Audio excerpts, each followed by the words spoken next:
আসসালামু আলাইকুম, welcome to নাসরিনস diary. আজকে আপনাদের সাথে দেশি মোরগ রান্না করার সহজ এবং মজাদার একটা রেসিপি শেয়ার করব। তো চলুন শুরু করা যাক।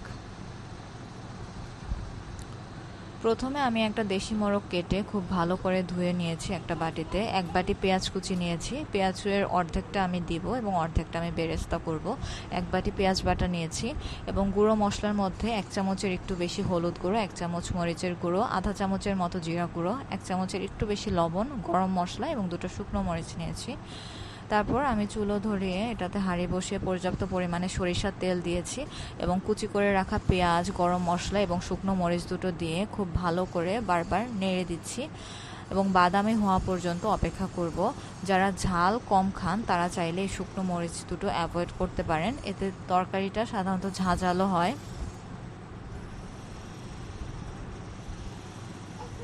তো বারবার নেড়ে দিচ্ছি যেন নিচে দিয়ে পোড়া না লাগে।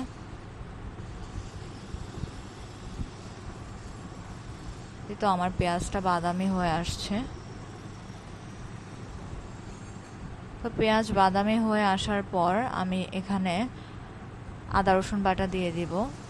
প্রায় 2.5 চামচের মতো আমি আদা রসুন বাটা দিয়েছি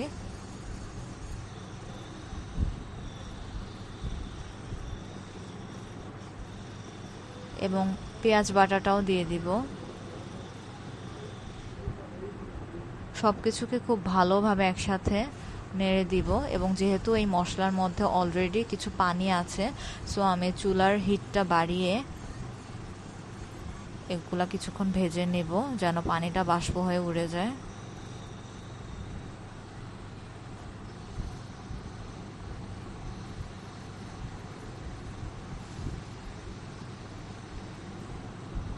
তো বেশ কিছুক্ষণ ভেজে নেওয়ার পর আমি গুঁড়ো মশলাগুলো দিয়ে দিব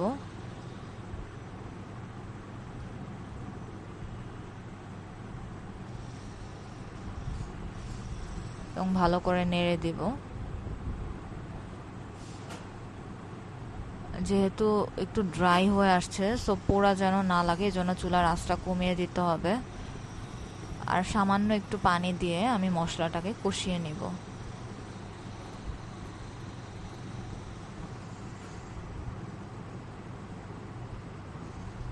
পানি দিয়ে খুব ভালো করে নেড়ে দিব।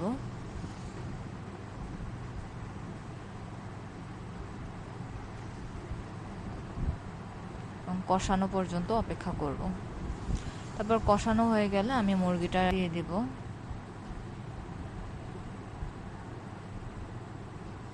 এবং চুলার আঁচটা বাড়িয়ে আমি সব কিছুকে একসাথে খুব ভালো করে নেড়ে দিব।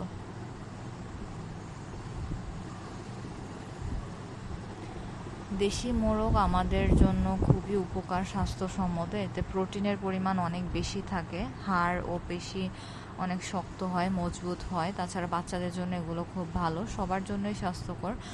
বাজারে সাধারণত যে ব্রয়লার মুরগিগুলো থাকে সেগুলোতে শরীরে রোগ প্রতিরোধ ক্ষমতা মানুষের অনেক কমে যায়, এটা অনেক ক্ষতিকর। সো আপনারা চেষ্টা করবেন যতটুকু পারা যায় দেশি মোরগ খাওয়ার জন্য।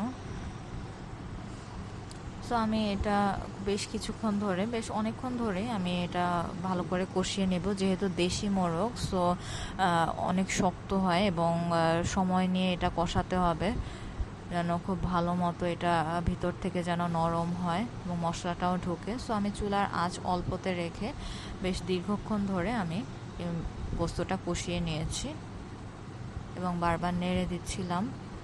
সো আমার কষানো হয়ে গেলে আমি ঝোল দিয়ে দিয়েছি। আমি অনেক সময় নিয়ে কষিয়েছি, সো এখন আর বেশি সময় আমি নেব না। আমি ঝোল দেওয়ার পর চুলার আঁচটা বাড়িয়ে দিব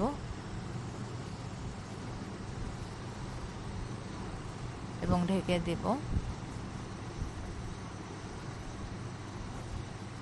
তো আমার মাশাআল্লাহ রান্না হয়ে আসছে, ভালো মতো সিদ্ধ হয়ে যাচ্ছে বস্তুগুলো, ঝোলটাও মাশাআল্লাহ ঠিক মতো পারফেক্টলি হচ্ছে।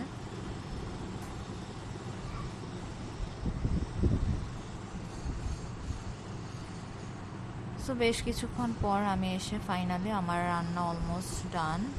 আমি সব কিছু নেড়ে খুব ভালো করে দেখছিলাম যে হলো কিনা বা নিচে দিয়ে লাগলো কিনা। না, নিচে দিয়ে পোড়া লাগেনি।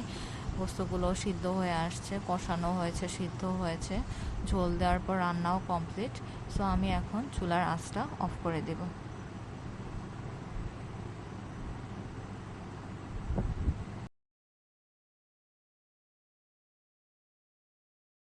তারপর আমি আরেকটা পাত্রে সরিষার তেলের সাথে বাকি পেঁয়াজ কুচিগুলো বেরেস্তা করে নেব। আমরা চেষ্টা করব সয়াবিন তেলটা না খেয়ে যতটুকু পারা যায় সরিষার তেল খাওয়ার, এবং সেটা সীমিত পরিমাণে। সো এই তো আমার ফাইনাল ফিনিশিং, আমার রান্না রেডি, এবং আমি সেটা পেঁয়াজ বেরেস্তা দিয়ে সার্ভ করেছি। আপনারা এইভাবে খুব সহজ এবং মজাদারভাবে দেশি মোরগ বা যে কোনো মুরগি রান্না করতে পারেন। অন্যান্য মুরগি খেতে সাধারণত কষানোতে এত সময় লাগে না, দেশি মোরগই সময় লাগে।